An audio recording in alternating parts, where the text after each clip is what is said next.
my favorite movies of all time is, of course, Top Gun. This was Tom Cruise before he got too weird, and Kelly McGillis, who I had a massive crush on in elementary school. And of course, there's these wonderful words of life on every scene, but the one I've clung to for most of my life has been the big one: never leave your wingman. Welcome to Sunday's Best 3 Minutes, where unfortunately I'm not nearly as good looking as Tom Cruise is, but I am taking one big idea from Sunday's message and bringing it to you in a portable package. It's our last week of our Happily Ever After series. All of us go into marriage wanting happily ever after, but it turns out marriage is one of the hardest jobs we'll ever attempt to do. At the end of the Old Testament book of Jeremiah, God's people are facing a tough job as well. They're in exile after running away from God for several generations, and as they're getting carted off to Babylon, there's false prophets telling the people, don't worry, don't get too comfortable, you're not going to be here for too long. But God actually has a different plan for the exiles, and this is what he says: build houses and settle down. Plant gardens and eat what they produce.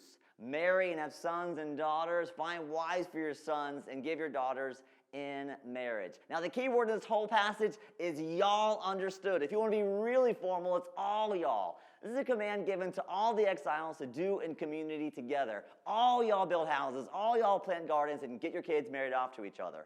The default pronoun in the Bible is not you singular. It's all y'all together. This is further proof that God loves Southerners better.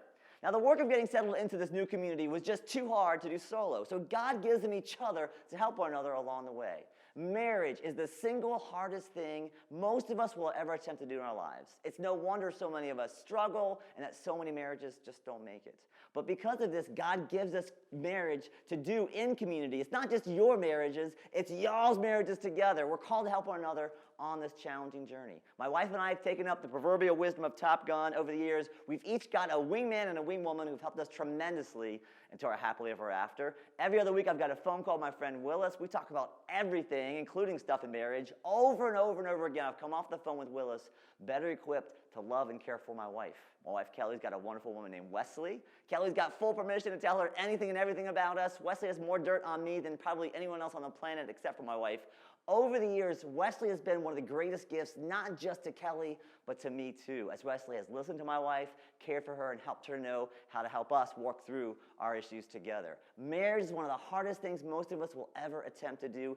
Therefore, we are made to do it in community. It's an all-y'all sport. Who is your wingman or your wingwoman? Who might encourage you down this path of happily ever after? And what's your next step towards making that a reality? Thanks so much for watching this week on Sunday's Best 3 Minutes.